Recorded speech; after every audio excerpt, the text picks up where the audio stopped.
Apa hukumnya menyembunyikan kebatilan serta melindunginya sehingga kebatilan tersebut sudah menjadi fitnah di tengah-tengah masyarakat? Saya pertanyaan-pertanyaan yang ngambang-ngambang ini tak suka saya.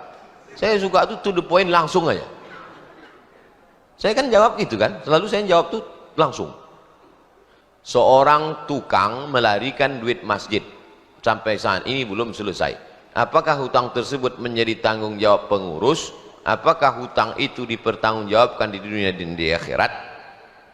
Ada pengurus masjid memegang duit masjid. Duit masjid itu duit pengurus atau duit umat? Umat mengangkat pengurus secara musyawarah, diangkatlah ketua masjid, namanya Abdul Somad. Nih ketua masjid. Lalu Abdul Somad beserta jajarannya mau memplester Masjid Ibadur Rahman Jalan Sukakarya. Maka saya mengangkat tukang. Maka saya angkat tukang, saya buat perjanjian hitam di atas putih, MOU, bahwa tukang akan menyelesaikan bangunan.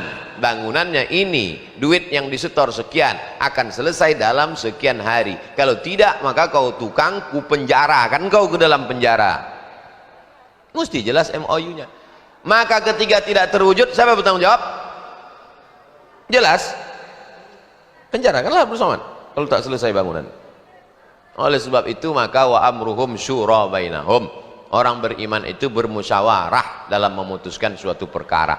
Ini masalah amanah, amanah umat oleh jamaah. Makanya kalau ada pengurus minjam duit, Ustaz Somad, ya ini ada jamaah minjam duit.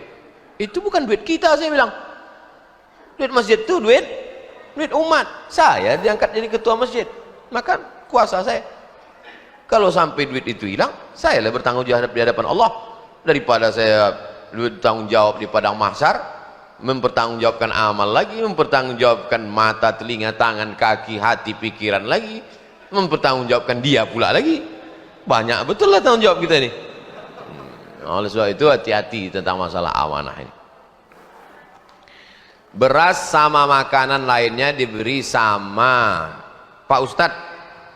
Akikah beras sama makanan lainnya diberi sama kakaknya boleh? Ini mesti dibawakan ke Fakultas Pendidikan jurusan Bahasa Indonesia. Pak Ustadz, akikah, baris pertama, Pak Ustadz, kalau akikah beras sama makanan lainnya diberi sama kakaknya boleh? Tanda tak ada, koma tak ada. Tapi saya paham. Kitab kuning aja kita paham, apalagi macam-macam ini. Si adik ini anaknya lahir, si adik ini adik paling kecil, anaknya lahir. Datanglah abang sama kakak-kakaknya ngasih beras, kasih beras, kambing dari dia. Lalu dipotongkannya kambing, beras tadi makan. Boleh tak dia akikah kenduri anaknya pakai beras yang dikasih? Jangankan berasnya, kambingnya pun dikasih kakak kau bagus. Kalau kakak tuh bagus, kambing tuh kasih. Aku senang betul anak kau lahir. Nah, ini kambingnya. Bagus, selesai. Labbaik Allahumma syubrumah, labbaik Allahumma syubrumah. Kata Nabi, syubrumah itu siapa? Akhi, saudaraku. Kuhajikan syubrumah, kuhajikan syubrumah. Kata Nabi, siapa syubrumah nih? Saudaraku ya Rasulullah. Kau hajikan dia? Iya. Bukan ngasih kambing, bukan ngasih beras, haji. Kau hajikan saudaramu. Bagus. Ku hajikan syukur rumah. Kau sudah haji apa belum? Belum ya Rasulullah. Salah kau, kata Nabi. Hajikan dulu dirimu, baru kau hajikan saudara kau. Ya, sahabat dulu begitu. Saudara itu dulu dihajikan, baru dia. Orang sekarang haji bolak-balik, saudara tak makan. Beruntung kau punya saudara, dikasihnya beras. Saudara sekarang beras kau pula diambilnya kadang. Bagaimana pendapat tentang sholat subuh di masjid lain tapi pengajian di sini? Apakah bisa ikut isra' Pak Ustadz? Man sholat subuh fi jama'atin, sholat subuh berjamaah di masjid. Summa menunjukkan dia tidak melakukan aktivitas lain. Sholat subuh di masjid Hijratus Sabirin, sholat subuh di masjid Hijratus Sabirin. Summa kemudian yadhkurullah, berzikir dia dengan Allah. Majelis kita ini majelis zikir, karena yang kita kaji hadis, tak ada cerita lain. Bahwa ada yang tersenyum ketawa, bukan saya nyuruh, kalian sendiri. Summa, kemudian dia duduk berzikir dengan Allah hatta tatlu'as syams, sampai terbit matahari. Summa, kemudian langsung menunjukkan di situ langsung yusolli rakaatain. Oleh sebab itu salat, kalau cukup 3 syarat, salat subuh berjamaah, duduk berzikir dengan Allah sampai terbit matahari, cukup 3 syarat, namanya isyraq. Jadi kalau ada tadi yang sholat subuhnya di masjid lain, datang dia kemari, sholat sunat dia, maka masuknya duha. Tapi bahwa isyraq lebih tinggi daripada duha, duha lebih tinggi daripada isyraq, mana kita tahu? Boleh jadi yang itu lebih ikhlas. Ikhlas ini malaikat pun tidak tahu, apalagi saya. Nah, jadi yang sholat subuh tadi di masjid lain, datang dia ke sini, jangan pula yang sini. Aku lebih dulu masuk surga dari kau lagi. Mudah-mudahan kita semua masuk surga. Saya dan suami berniat ingin mendaftar haji, tapi uang kami kurang sekitar 25 juta.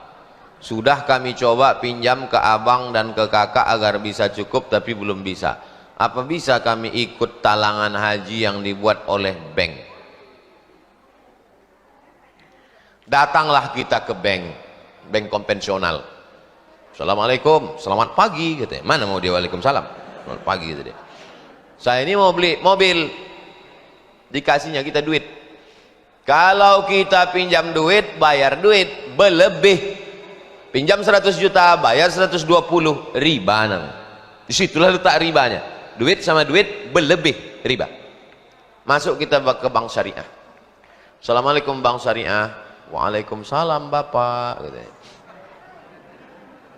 Aku mau beli mobil, mau pinjam duit 100 juta. Enggak bisa. Uang dengan uang riba. Kenapa di bank syariah itu bisa menjadi halal? Bapak untuk apa duit 100 juta? Untuk beli mobil. Mana dialernya? Ini. Bank syariah membeli mobil itu ke dialer. Bank syariah membeli mobil itu ke dialer. Sekarang mobil punya siapa? Punya bank syariah lah. Mobil itu punya bank syariah. Lalu kemudian bank syariah menjual mobil itu ke saya secara cicil. Boleh apa tak boleh?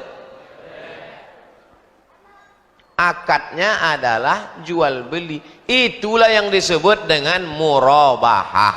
Murabahah artinya permodalan dapat untung. Siapa yang mengasih saya modal beli mobil tadi? Bank memodal.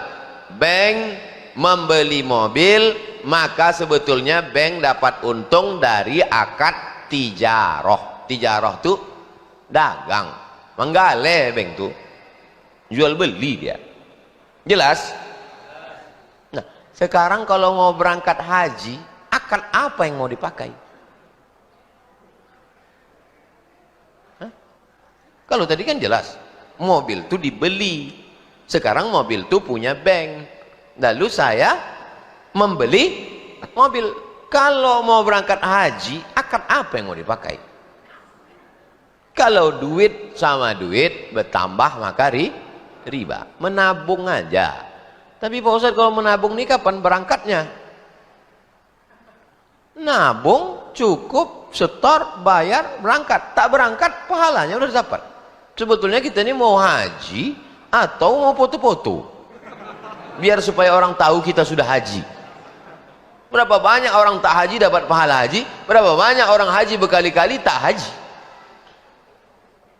Nah, oleh sebab itu mudah-mudahan kita haji dan dapat pahala haji. Amin. Hidup ini tak usah sulit. Hidup sudah susah, jangan bikin susah.